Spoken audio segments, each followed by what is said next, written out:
अस्सलाम वालेकुम dear students. आज का जो लेक्चर है हमारा वो एक्सरसाइज 2.9 उसका पार्ट 2 है, यानी कि क्वेश्चन नंबर 2 से रिलेटेड है। ठीक है, आज जो टॉपिक उसमें हम डिस्कस करेंगे वो हमारे पास है extremum values. Actually extremum values हम किसको कहते हैं कि हमारे पास एक्सट्रीमम, मैक्सिमम और मिनिमम वैल्यू है। ठीक है, तो इसको हम कहते हैं मैक्सिमम और मिनिमम वैल्यू। ठीक है, कोई वैल्यू मैक्सिमम या मिनिमम होगी तो उसको हम कंबाइन करके कहते हैं एक्सट्रीमम वैल्यूज़। यानी कि अगर वो कहीं कहना चाह रहा है कि कोई गिवन फंक्शन है, बताएं कि ये रिलेटिवली मैक्सिमम है या मिनिमम है, तो वो एक वर्ड कह देता है कि एक्सट्रीमम वैल्यू है, फाइंड आउट करें, आपने खुद बताना है कि क्या है। ठीक है, आपको रिलेटिव मैक्सिमम मिनिमम से पहले कुछ पॉइंट्स जो हैं वो बताना ज़रूरी हैं। अगर आपने इस एक्सरसाइज का पार्ट 1 नहीं देखा तो काइंडली उसको जाके देख लें। उसमें मैंने कुछ पॉइंट्स क्लियर किए हैं, जिसमें हमने first derivative test, increasing, decreasing और स्टेशनरी पॉइंट को डिस्कस किया। ठीक है, स्टेशनरी पॉइंट बताने से पहले जो मैं पहले बता चुकी हूँ, 3 पॉइंट्स मैं आपको बताती हूँ, ये आपको हमेशा कन्फ्यूज़ करेंगे। ये 3 पॉइंट्स होते हैं हमारे पास। पहला स्टेशनरी, एक होता है स्टेशनरी पॉइंट, एक होता है क्रिटिकल, और थर्ड पॉइंट होता है पॉइंट ऑफ इन्फ्लेक्शन। ठीक है, ये 3 पॉइंट होते हैं। ये यूजुअली बच्चों को कंफ्यूज भी करते हैं। मैं आपको इनकी एग्जैक्ट डेफिनेशन भी बता दूंगी और मैं आपको बता दूंगी कि अगर हम ग्राफिकली देखें तो ये किस टाइप के होते हैं। सबसे पहले आते हैं स्टेशनरी पॉइंट पे। ये आपने इंक्रीजिंग और डिक्रीजिंग में पढ़ा था कि अगर आपके पास फर्स्ट करें कोई भी ग्राफ है, ठीक है, हम कर्व लेते हैं यूजुअली इसमें क्योंकि ये जल्दी ज़रा समझ आ जाता है।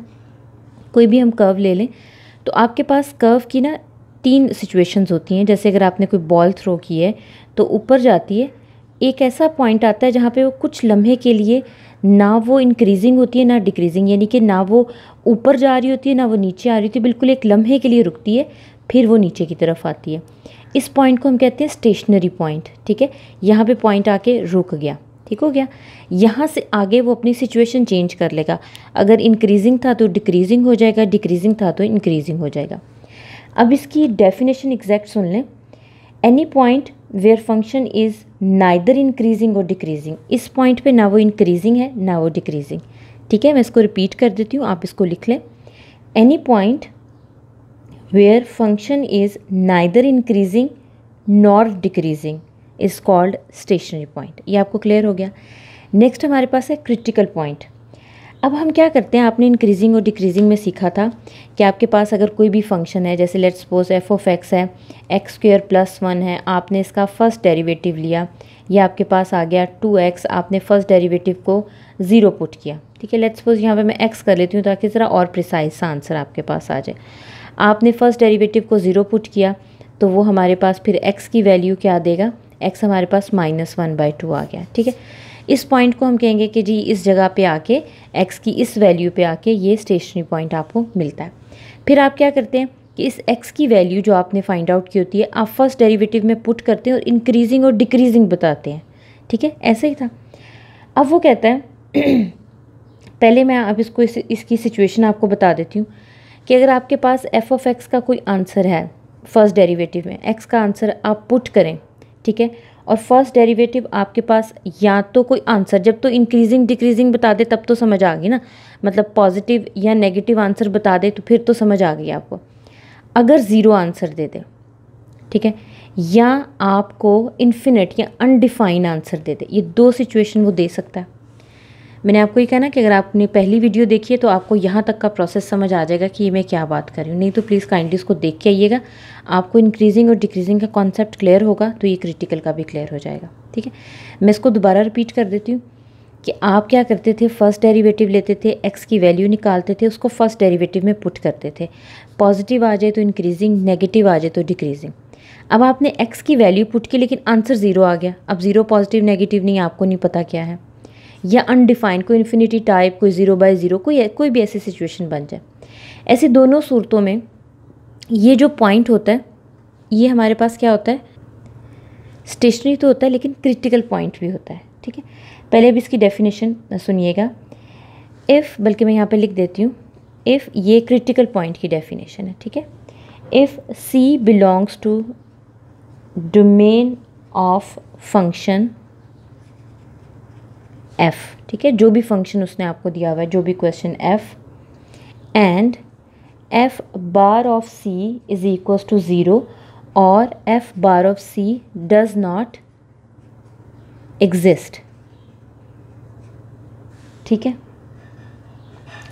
Then c is called value of critical point, CP मतलब क्रिटिकल पॉइंट, ठीक है। तो ऐसा पॉइंट क्या होगा, क्रिटिकल पॉइंट, क्योंकि ये आंसर ही हमें नहीं दे रहा। अब थर्ड होता है हमारे पास, अब अगर मैं इसको ग्राफिकली करके बताऊँ, अब आप कहेंगे उसको ग्राफिकली बताया, इसको नहीं बताया।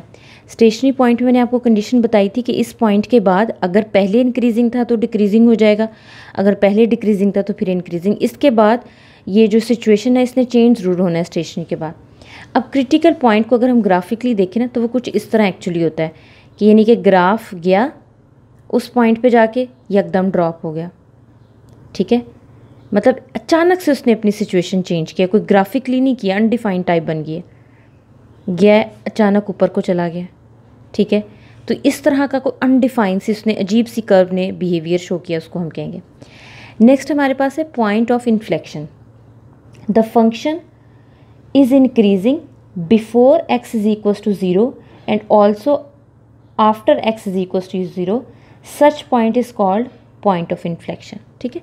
मैं दोबारा डेफिनेशन रिपीट कर देती हूँ, the function is increasing before x is equals to 0, यानी कि जो भी आपकी x की ना ये स्टेशनरी पॉइंट ना इससे पहले। अब इसको पहले मैं ना ग्राफिकली बताती हूँ point of inflection. Point of inflection में होता है, ये बड़ा इसका पॉपुलर सा ये ग्राफ है यानी कि अगर फंक्शन इंक्रीज़ कर रहा है ना तो इस स्टेशनरी पॉइंट के बाद वो फर्दर इंक्रीज़ ही करता जाएगा, उसे डिक्रीज़ नहीं करना। पहले और बाद वाली सिचुएशन सेम है। अगर यहाँ से आप देख लें डिक्रीज़ कर रहा है तो उस पॉइंट के बाद जहाँ पे वो एक लम्हे के लिए रुका है वो फिर डिक्रीज़ ही करेगा। जो हमने सबसे पहले स्टेशनरी में पढ़ा था तो क्या पढ़ा था, रुकेगा और चेंज कर लेगा। यहाँ पे पढ़ा कि अचानक से वो यहाँ ड्रॉप कर जाएगा या अपसाइड चला जाएगा।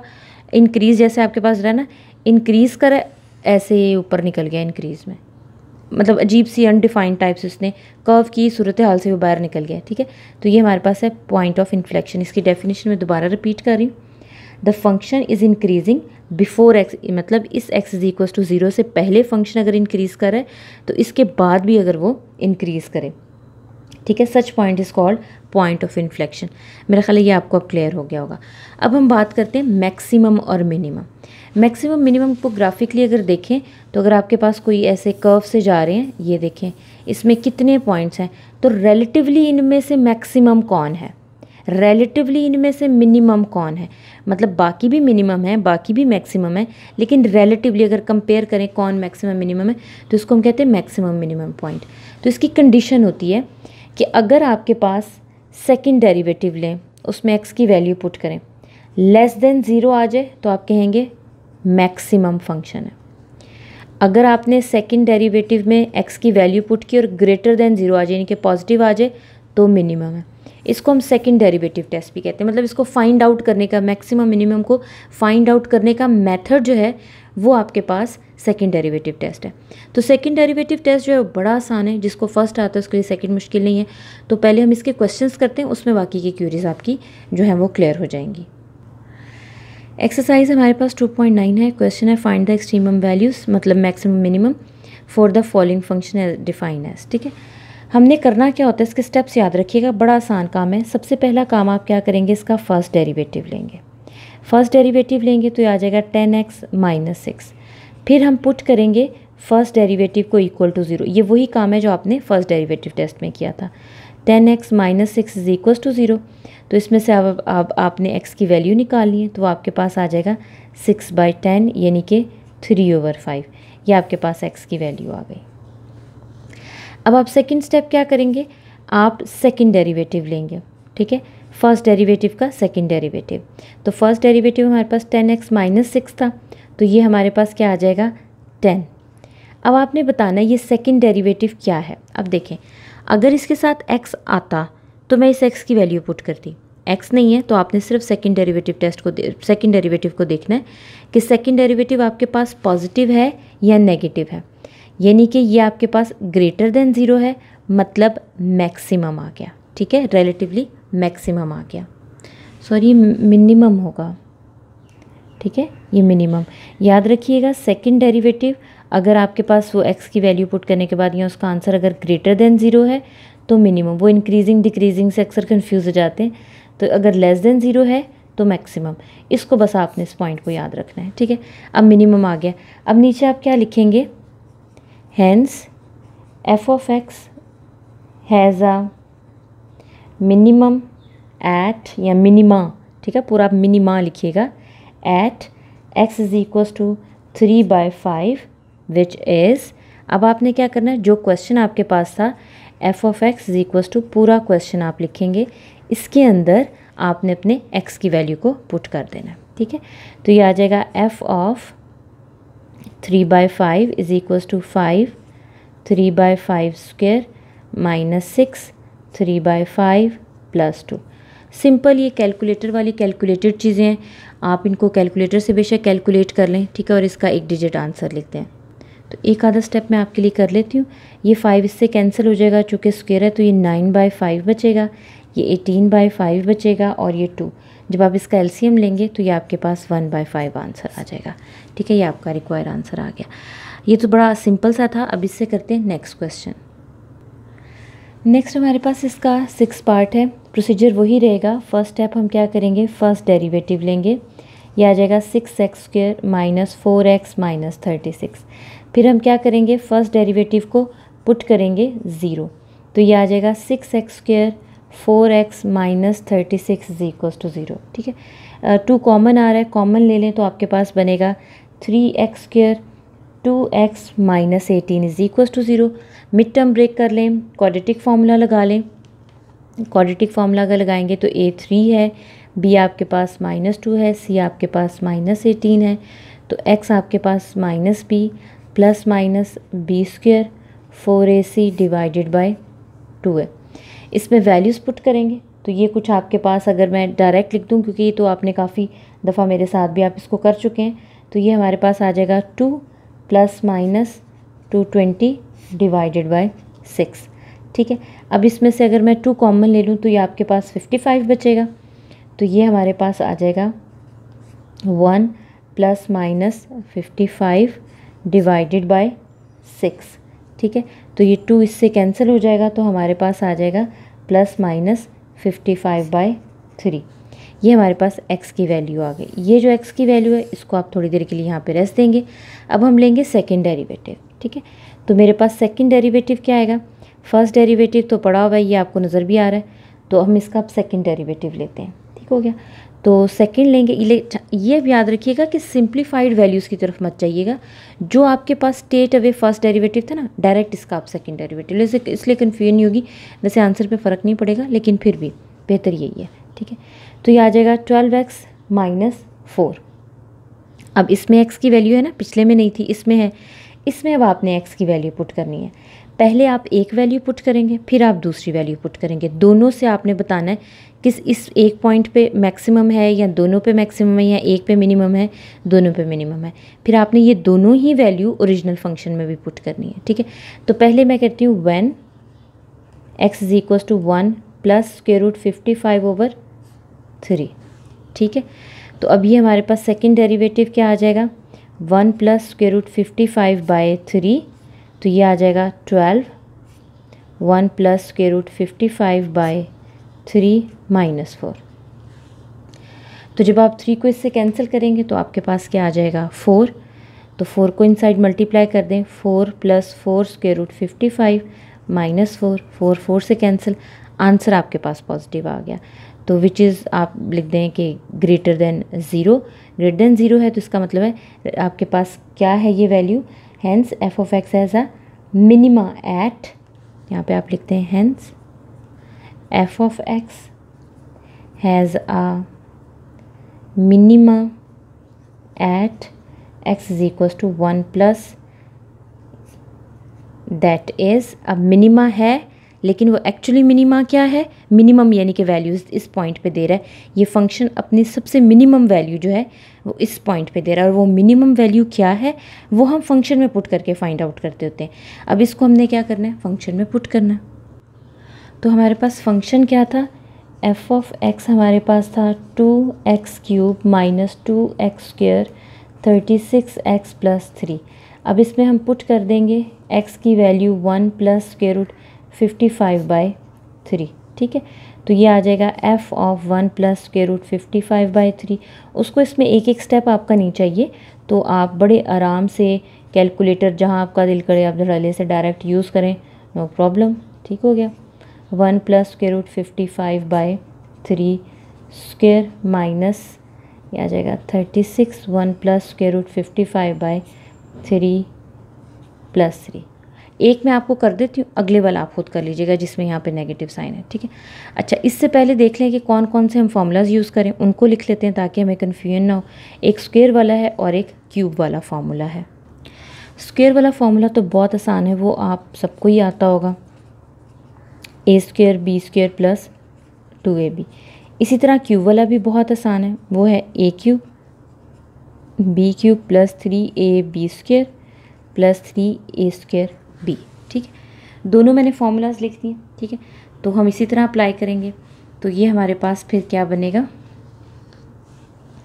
ये हमारे पास बन जाएगा 2, और ये हमारे पास 3 जो है ये बन जाएगा 27। तो मैं 2/27 अलग कर रही हूँ, सिर्फ इतने पे हम क्यूब का फॉर्मूला अप्लाई करेंगे।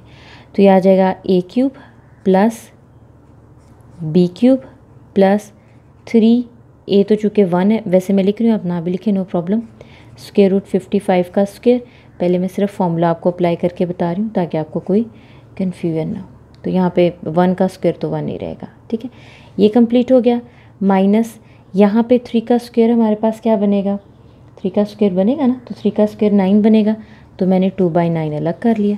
अब जब इस पे फॉर्मूला लगेगा तो वो क्या हो जाएगा, a² b² + 2ab, ठीक है। माइनस 36/3 को अलग कर दिया, 1 + √55 + 3। अब स्क्वेयर्स वगैरह ख़त्म करते हैं, देखते हैं हमारे पास क्या इसका सिंप्लीफाई आंसर बनता है। अच्छा, ये क्यूब है तो स्क्वेयर जो है वो कट जाएगा और एक स्क्वायर रूट रह जाएगा, ठीक है। ये आपको पता है ना, ये अगर a³ है तो इसको मैं a² × a लिख सकती हूँ। तो स्क्वेयर के साथ अगर स्क्वायर रूट है तो वो कैंसिल हो जाएगा, तो ये हमारे पास इन शॉर्ट बन जाएगा 55 √55 प्लस ये स्क्वायर इससे कैंसिल हो जाएगा, ठीक है। तो मेरे पास क्या बचा, 55 को फिर मैं 3 से मल्टीप्लाई करूँगी, तो ये आ जाएगा 165 + 355, ये आ गया -2/9। यहाँ पे इसी तरह 55 और ये 56 हो जाएगा +255, ठीक है। ये आपस में कैंसिल हो जाएंगे तो बाहर 12 आ गया। 12 को आप इनसाइड मल्टीप्लाई कर दें, 12 और 55 + 3, ठीक है। अब जो आपके पास डिजिट है, जैसे 2/27 है, आप इसको देखिए, अगर डिवाइड होता है, वेल नहीं होता तो कोई बात नहीं, 2/9 होता है, ठीक है, नहीं होता ऑब्वियसली नहीं होता, ठीक है। आप इनमें से कॉमन भी ले सकते हैं, 2 3 जो आपका दिल करे, या सिंपल आप ऐसा करें 2 को इनसाइड मल्टीप्लाई करके इनका आप एलसीएम ले लें, ठीक है। आप ये भी कर सकते हैं। फ़िलहाल मैं इनको कंबाइन करने की कोशिश कर रही हूँ। जैसे 165 है, ये 167 बन जाएगा।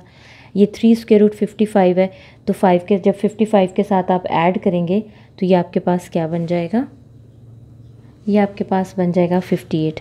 फिर इस 2 को हम इनसाइड मल्टीप्लाई कर देते हैं, ठीक है। मल्टीप्लाई करेंगे तो जब मैं सारे को सिंप्लीफाई करके लिखूँगी तो ये मेरे पास बन जाएगा 332 + 116 √55 डिवाइडेड बाई 27, क्योंकि मुझे अब इसका नज़र आ रहा है कि एलसीएम के अलावा कोई सोल्यूशन नहीं है। सेम इसी तरह 2 को इनसाइड आप मल्टीप्लाई करेंगे तो ये बन जाएगा 112 + 4 55/9। इसको मैं ब्रैकेट में कर लेती हूँ क्योंकि नेगेटिव साइन है, कन्फ्यूजन ना हो। इसी तरह आपके पास ये 12 जो है, और ये माइनस आई गैस, बिल्कुल ये -12 है, ये जहन में रखिएगा, ये माइनस है। इनसाइड जब आपने नेगेटिव साइन अप्लाई किया तो ये भी आपके पास माइनस की टर्म है, ठीक है। जहन में रखिएगा, माइनस था ना, माइनस आपने इधर भी मल्टीप्लाई किया, इधर भी मल्टीप्लाई किया, ठीक है। तो ये आपके पास -12 + 3 जो है ये मिलके -9 बना देंगे और -12 to 55 ये बन जाएगा आपके पास। अब आपने सिंपली क्या करना है, आप इसका एलसीएम लेंगे। टोटल का एलसीएम आपके पास 27 बन जाएगा। ये टर्म्स एज इट इज़ आ जाएंगे। इन टर्म्स को 3 से मल्टीप्लाई करके लिखेंगे, इनको 27 से मल्टीप्लाई करके लिखेंगे। जो सिंपल टर्म्स हैं वो ऐड सब्ट्रैक्ट होंगी, जो √55 वाली हैं वो अलग से ऐड सब्ट्रैक्ट होंगी।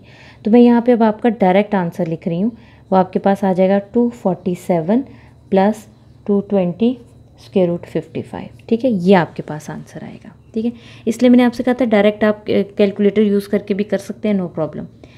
ये तो हमारे पास आ गया जब हमारे पास x की वैल्यू, अगर आप देखें हमने ली थी x की वैल्यू ये ली थी। अभी हमारे पास नेगेटिव वैल्यू वाला रहता है। अब हम लेंगे जब हमारे पास x की वैल्यू नेगेटिव में आएगी तब आंसर क्या आएगा। अब हम लिखेंगे व्हेन x = 1 - √55/3। ठीक है, तो हमारे पास सेकंड डेरिवेटिव में पहले तो हमने रिलेटिवली एक्सट्रीमम वैल्यू निकाली ना, मिनिमा या मैक्सिमा, तो ये आ जाएगा 1 - √55/3। तो ये आ जाएगा हमारे पास 12, 1 - √55/3 -4। तो जब 12 को आप डिवाइड करेंगे तो सेम यहाँ पे 4 बचेगा, मल्टीप्लाई होगा तो जो टर्म बनेगी 4 - 4 √55 -4। ये कैंसिल, नेगेटिव की वैल्यू है लेस देन 0, तो आप लिखेंगे hence f of x has a maxima, ये m है मेरा, ठीक है, एट x = 1 - √55/3। दैट इज़, वो कौन सा है मैक्सिमम पॉइंट, मैक्सिमम जो वैल्यू देता है। अब आपके पास जो f of x की वैल्यू है जो कि 2x3 2x² 36x + 3, इसमें आपने x की वैल्यू 1 - √55/3 पुट करनी है। ठीक है, अगेन आपके पास ये वैल्यूज़ इसी तरह आ जाएंगी। ये आपने वैल्यूज़ जो है ये x की वैल्यू पुट करनी है। ठीक है, और जब आप इसको सिंप्लीफाई करेंगे तो आपके पास एग्जैक्टली वही आंसर आएगा जो अभी आपके पास आया था। ठीक है, फ़र्क सिर्फ आपके पास प्लस माइनस का आएगा। ठीक है, बाकी आंसर सेम होगा। डिनोमिनेटर भी 27 होगा, यहाँ पे -247 + 220 √55 है ये। तो पिछले में आपके पास ये नेगेटिव बाहर था, यानी कि दोनों वैल्यू नेगेटिव में थी, यहाँ पे ये पॉजिटिव और ये नेगेटिव है, सिर्फ ये फ़र्क पड़ेगा। तो ये जो है ये मैं आप पे छोड़ी हूँ, आप खुद सॉल्व कीजिएगा। ज़्यादातर वो सिर्फ इसको मैक्सिमम मिनिमम तक पूछता है कि बताएं कि ये मैक्सिमम है या मिनिमम। वो मैक्सिमम मिनिमम फंक्शन का जो पॉइंट है वो फाइंड आउट करने के लिए कम ही कहता है, लेकिन वो दे सकता है, हम इसके बारे में कुछ भी नहीं कह सकते। ठीक है, अब हम करते हैं इसका नेक्स्ट क्वेश्चन।